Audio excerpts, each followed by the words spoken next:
नमस्कार, आप देख रहे हैं पूर्वांचल रफ्तार न्यूज। आज वास्तविकता की दुनिया में अत्याधुनिक ज़माना में धर्म की तरफ लेकर चल रहा है रफ्तार न्यूज। छोटी बड़ी खबरों के साथ आपके सदा आपको सुनाएगा और समझाएगा और दिखाएगा। इस समय मौजूद हूँ मैं धीरेन्द्र गजेंद्र यादव जी, जो पंडित गजेंद्र धर यादव जी हैं।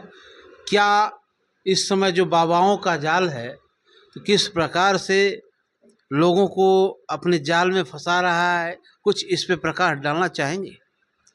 देखिए, हम आपके चैनल को धन्यवाद देते हैं और आप ऐसे ही प्रचार प्रसार करते रहिए। लेकिन ये जो धर्म का आज विडंबना जिनको कह लिया जाए, इतना चल रहा है कि समाज में जो एक हमको देना चाहिए वो हम नहीं दे पा रहे हैं। जैसे कि आज के अभी सुबह सुबह की बात है, आज की बात हम आपको बता रहे हैं।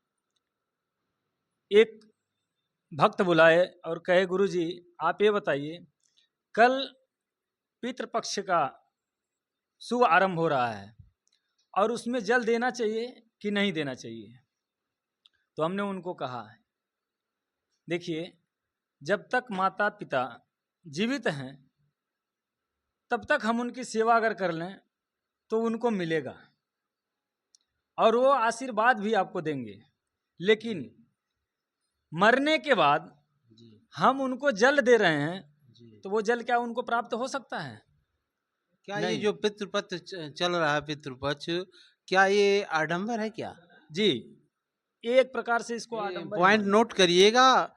ये गजेंद्र धर यादव जी हैं, जो पंडिताई भी करते हैं। ये कहते हैं पितृपक्ष आडंबर है। किस प्रकार से महाराज? जैसे जब कोई बच्चा जन्म लेता है और जन्म लेने के बाद जब वो रोता है तब उसको माँ तुरंत उठा के दूध पिलाना प्रारंभ कर देती है कि नहीं? और जब किसी भी चीज को, मान लीजिए एक पौधा हमने लगाया और उसको बड़ा करना है तो उसमें जल हम जब डालेंगे तब वो बड़ा होगा।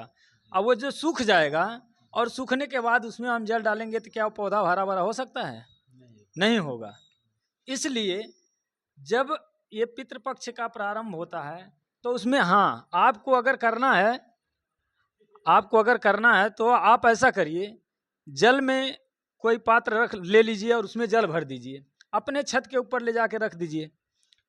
एक किसी पात्र में। महाराज, आपने बड़ा प्रश्न उठाया है कि जो 1 महीने का पितृपक्ष होता है, 15 दिन का होता है, 15 दिन का होता है, वो आडंबर है जी आपने कहा। जी, अगर आपको करना ही है तो आप किसी पात्र में थोड़ा सा अनाज ले लीजिए, एक पात्र में जल रख लीजिए, अपने छत के ऊपर ले जाके रख दीजिए और उसमें जो ये कीट पतंग हैं जो भूखे प्यासे रहते हैं, इधर उधर से आते हैं, आपके छत पे बैठेंगे, वो दाना देखेंगे तो चुगेंगे, खाएंगे, उनका पेट भरेगा, तो उससे जो आशीर्वाद निकलेगा वो आपको फलीभूत होगा।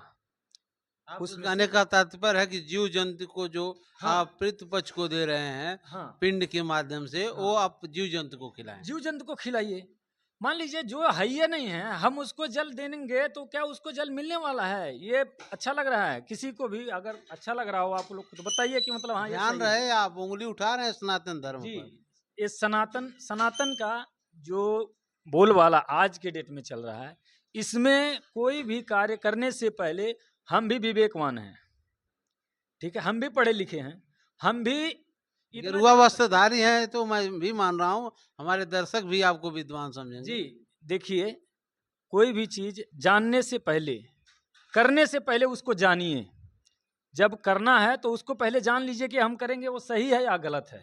जब उसको सही या गलत का आपको बोध हो जाएगा तो आप खुद वो काम को सही करना चालू कर देंगे। क्योंकि कोई भी चीज, एक बात का हमने आपको किया है कि जो चीज जीवित नहीं है तो उसको हम जल देंगे तो क्या उसको जल मिलेगा? नहीं मिलेगा। इसलिए आप अपने माता पिता का सेवा करिए और माता पिता का सेवा करने से ही आपको सब कुछ मिलने वाला है। न कि भगवान को देखिए, भगवान क्या किए, भगवान जब किए तब किए, वो समय था, आज वो समय नहीं है।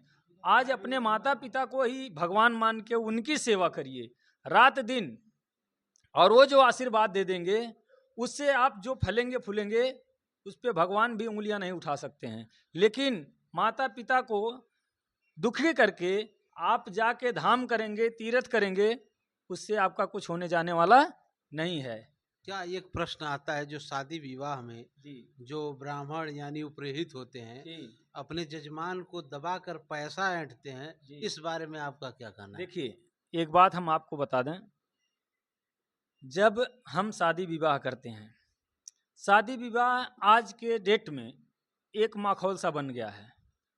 जैसे हम शादी तो करते हैं, लेकिन शादी करने का जो समय होता है, जो हमने उसका समय निकाल लेता है कि मतलब आज हमारा ये मुहूर्त है, इस समय शादी होना चाहिए, लेकिन हम क्या उस शादी का मुहूर्त में ही शादी कर पाते हैं? शादी का मुहूर्त हमने देखा 17 तारीख को और शादी होती है कब? 18 तारीख को, क्योंकि 1 बजे के बाद डेट बदल जाता है। हैं? तो तो वही पहला ब्राह्मण कराता है ना, तो ब्राह्मण जी, दोष भी पहले लगेगा बात ना। सुन लीजिए। इसमें बात यह है, जब हमने उनको डेट दे दिया, हमने कह दिया कि भाई साहब आप 17 तारीख का डेट आपका है और 17 तारीख को मुहूर्त है शादी का, तो उस दिन आप शादी समय से करवाइए। और आप उसमें हमारी भी कमी है। हमारी कमी क्या है? लड़के वाले हों चाहे लड़की वाले हों, उसमें आप बारात लेके जब निकल रहे हैं तो बारात को समय से लेके निकलिए। ठीक है? जब आप बारात लेके लड़की के दरवाजे पर समय से पहुंच जाएंगे तो वो आपका समय से स्वागत कर लेगा। और दूसरी बात यह है, आज दहेज, ये जो दहेज है ना, ये दहेज का दानव नष्ट होना चाहिए इस देश से। ठीक है ना? दहेज हर लोग कहते हैं दहेज लेना भी पाप है, और दहेज जो नहीं मांगता उसके लड़की की शादी भी नहीं होती है। इसमें 2 रीजन है। देखिए, इस पे 2 रीजन है। 2 रीजन क्या है? एक तो है, हम अपने बच्चे को उस योग्य नहीं बना पाते हैं, और अगर उस योग्य बना लेते हैं तब बता दे कोई कि दहेज लगता है। अपने बच्चे को आप डॉक्टर बना दीजिए तो डॉक्टर ऑटोमेटिक पढ़ाने में इस समय महंगाई बहुत, जी 20 से महंगाई 25 है, लाख रुपए लग रहे महंगाई हैं। है। लेकिन अगर मान लीजिए क्या आपका अच्छा किसान आदमी वो कर पाएगा? नहीं कर पाएगा, हमने मान लिया नहीं कर पाएगा। अपने बच्चे को आपने जहाँ तक MBBS बना दिए, MBA करा दिए, ठीक है, उतना पढ़ा दिए आप। और पढ़ाने के बाद और जो लड़की वाला है, लड़की वाला ये सोचता है कि हम अपने बेटी को ऐसे जगह करें कि जो अच्छा हो। कभी भी लड़की और लड़के का दोनों का योग्यता देख लीजिए और दोनों का घर देख लीजिए। हमारा जो स्टेटस है, जितने में हम हैं, उसी योग्य लड़की का लड़का देखें, न कि हम अपने आप से, हमारा कद है छोटा और हम अपने आप को बड़ा घर में जब ले जाएंगे तो हमको दहेज देना ही पड़ेगा। हम तो यही अपना उम्मीद यही, और दहेज का कारण यही बनता है कि हम अपने से ज़्यादा बड़े में शादी करना चाहते हैं। तो अगर हम बड़े में ना करें, जितना हमारी औकात है उसी के लेवल में अगर हम शादी करेंगे तो उसमें दहेज नहीं देना पड़ेगा। एक आखिरी सवाल जी जो इस समय मैंने आपसे पूछा जी कि ब्राह्मण अपने जजमान से, जी अपने चेले से जी शादी विवाह या मरनी में किस प्रकार से पैसा ऐंठता है, इस पे रोक लगनी चाहिए कि नहीं? देखिए, जो जजमान दे रहा है, ठीक है ना, अपने स्वच्छता के साथ, उसको लेके उनको संतुष्ट होना चाहिए। अब तो रेट तय करके आ रहे हैं नहीं, लोग। ये गलत है। फिर तो वो आध्यात्म नहीं रह गया, वो धंधा बन गया। फिर आध्यात्म नाम के वो धंधा कर रहा है, अपना डिमांड कर रहा है कि अपने आप को बेच रहा है कि हम एक दिन के लिए आपके वहां आ रहे हैं तो हमारा इतना पैसा होगा। ये आध्यात्म नहीं कहता है। आध्यात्म का मतलब है, हाँ, पोषण होना चाहिए, और ये जजमान का भी जिम्मेदारी बननी चाहिए कि जो ब्राह्मण या जो पुरोहित हमारे यहाँ आके हमारा शादी संपन्न कराए, उनको हमको कुछ ना कुछ दक्षिणा देनी चाहिए। लेकिन कितना देना चाहिए यह हमको भी ज्ञात होना चाहिए, ताकि हम उनको इतना दें कि मतलब वो उससे संतुष्ट रहें, अपने परिवार को वो चला सकें।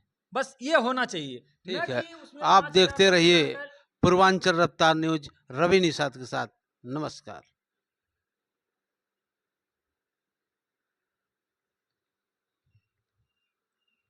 बिना सोचे विचारे बोला नहीं बहुत